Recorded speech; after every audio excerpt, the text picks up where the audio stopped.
Hello, everybody, and thank you for tuning in to the Liberty Report. With me today is Daniel McAdams, our co-host. Daniel, good to see you. How are you this morning, Dr. Paul? I'm doing fine and ready to solve all the problems of the world. If we would right. just do a couple things that I think are necessary.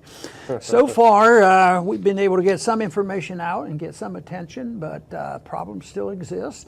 The problem that we'll deal with is something we've dealt with before, but it seems, on the surface at least, to be getting much worse, and that's what's happening in Saudi Arabia, the Middle East, and what's going on, and whose ducks are lining up with which ducks, because it looks like it's certainly changing with the young new leader of Saudi Arabia, and there's a declaration or a claim of a declaration of war by Lebanon against Saudi Arabia, and it looks pretty darn scary on what's happening. And as messy as it is, and even with the credentials of Saudi Arabia, the traditional credentials of not protecting civil liberties and be a theocracy, and engaging in this terrible, terrible war against the Yemenis, and yet just with this recent episode of escalation, Trump quickly joined in and said, yeah, we're all gung-ho. This is a little bit scary. First, the mess that's there, which we've been helping along for many, many years, because Saudi Arabia has been a close ally for a long time. You know, ever since World War II, you know, oil was important, and the dollar was important, and the petrodollar was important, all these things.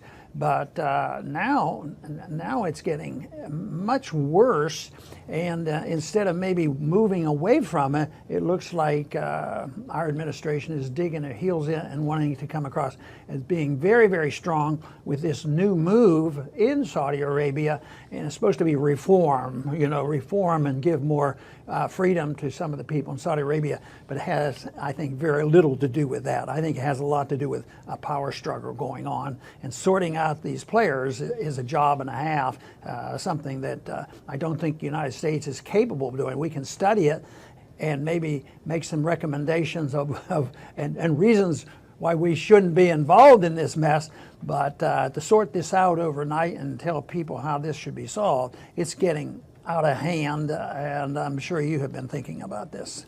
Yeah, and I think the reason we wanted to do this show is we both sense that something big feels like it's on the horizon. A few things that have happened in the past week really seem to suggest that something big may be out there. We hope it's not.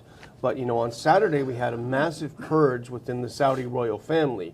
The faction of Mohammed bin Salman, who's the crown prince, and for all intents and purposes really the head of Saudi Arabia, a young guy in his early 30s, he completely purged his cousins out of power, including extraordinarily wealthy Prince Alwaleed, who is he's the most wealthy Arab in the world. They've all been purged. A few of them have had some accidents on the way and have died, but really is a power consolidation in one faction of the royal family. That is very significant. They compared it to the Night of the Long Knives in some ways. And then you had something happen that night, Saturday night, which is a missile launch by the Houthis and almost hit the airport in Riyadh, in the capital of Saudi Arabia. That was a real wake-up call.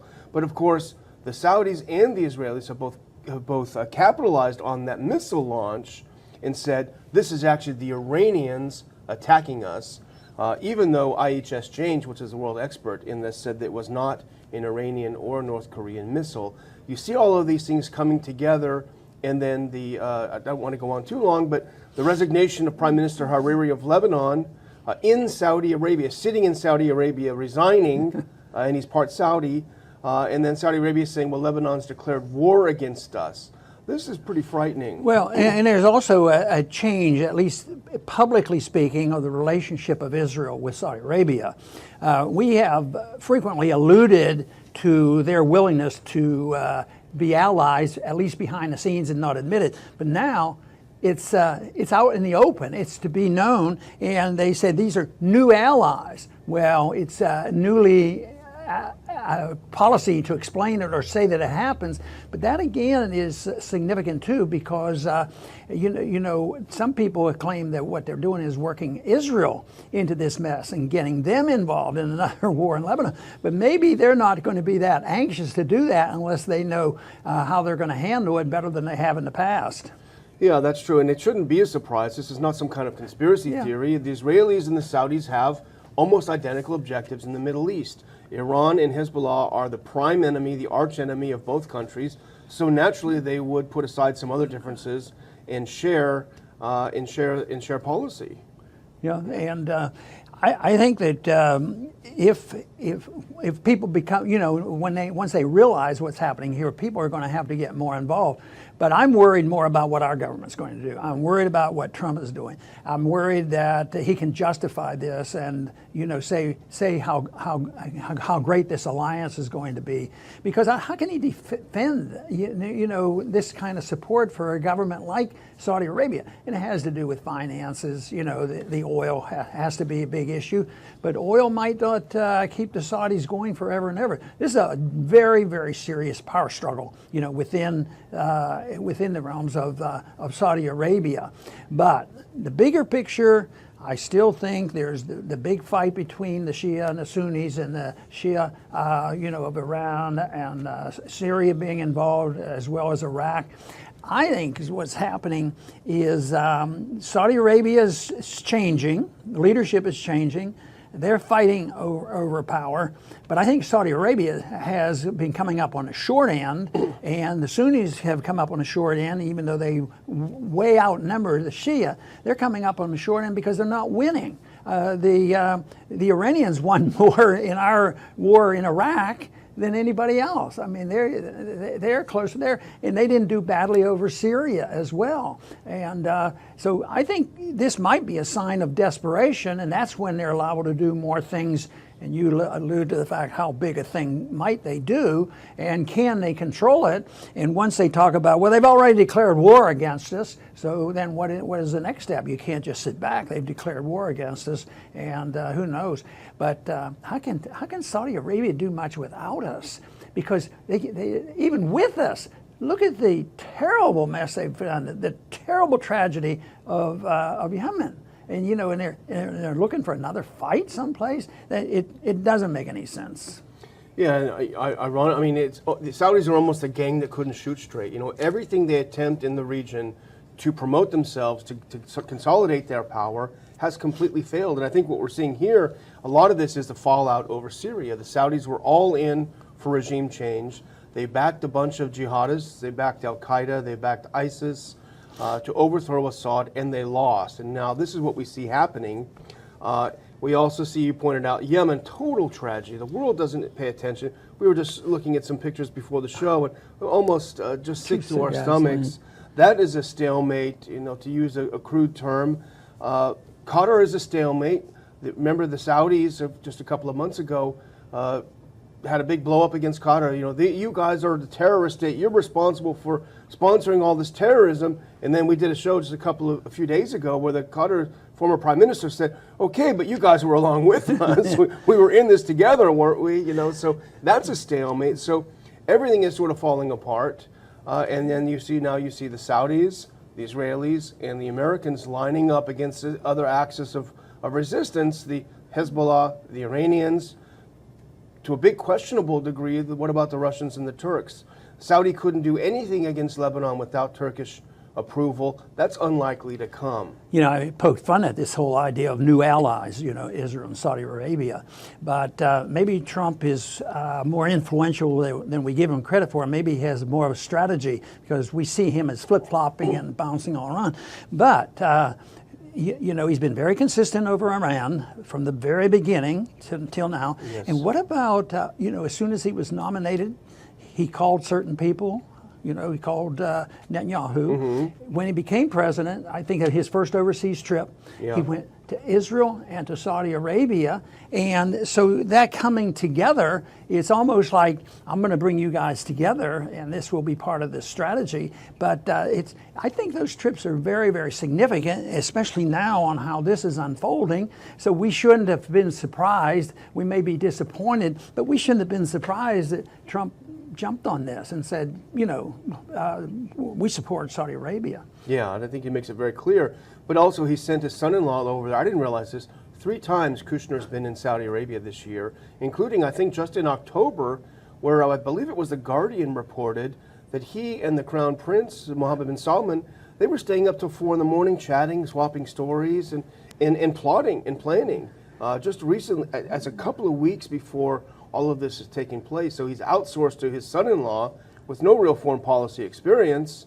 The whole Middle East policy, that seems a little dangerous to me. Yeah, that's a little scary to say the least. And then when you add on to that the people who lose out, if they're winning and they're taking charge, of course, the king in Saudi Arabia supports the 32-year-old person, and he's able to convey this to the people. So as long as they do this, I think the people losing their money are going to get angry. Right now they're probably plenty angry, especially the ones that are losing all this money and losing their power. So I don't know what the odds might be of actually having military conflict, civil war within Saudi Arabia, not just all these countries they've been involved in, but within Saudi Arabia. I don't see much predictions along that line, but it seems like these conditions could even lead to that.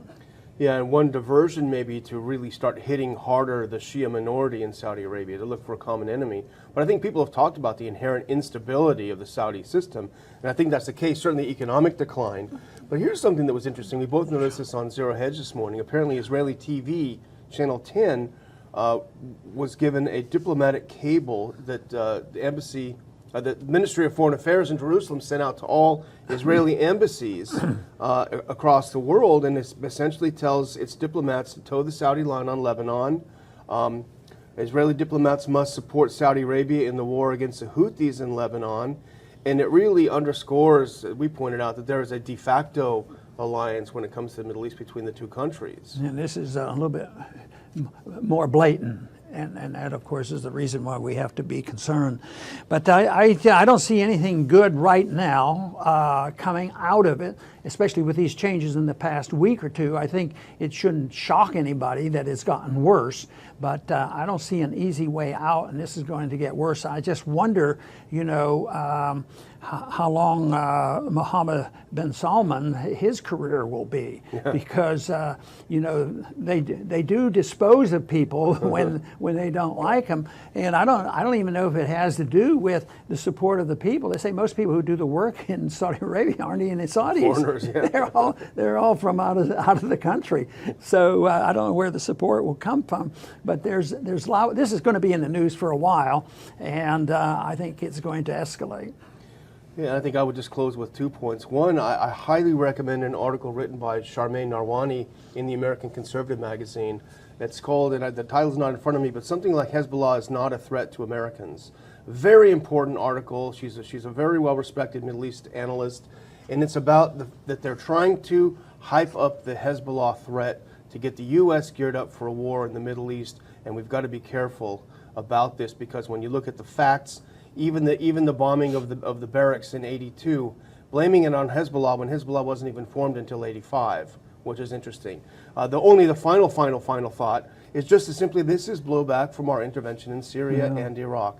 Very simple. If you don't want this stuff to happen, don't support interventionism. That sounds like a very good idea. And one other thing that's been going on over there in Israel and near there are these war games going on, the biggest war games that they've ever participated in. The various nations in that area, Israel, United States, it's mostly air war preparation.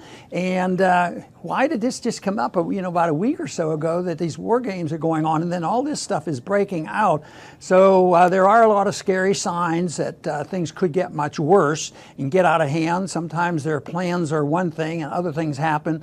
There's always the fear, from my viewpoint, of false flags and unintended consequences and great instability in this area, and who knows what's going to happen. And Daniel's point, once again, that we so often make, is that if we want to avoid participating in this and making things worse and penalizing the American people, both in cost and also in loss of civil liberties, because we're so involved in worrying about how the blowback may occur, it's worth considering. And that's what the goal is of this program, is to get the American people to understand and come out strongly supporting the principle of non-intervention. stay out of the internal affairs of other nations. This is something that's been known in this country for a long time, and we have especially ignored this in the past 100 years, but especially in the last 15 or 20 years, especially after the Soviet system broke down, because we've assumed that we are the policemen of the world and we have a moral obligation to do it even if we have to use force. They believe that as a principle. It's a bad principle. It's a wrong principle, and that's why the principle of non-intervention is what you have to have if you're interested in promoting peace and prosperity. I want to thank everybody for tuning in today to the Liberty Report. Please come back soon.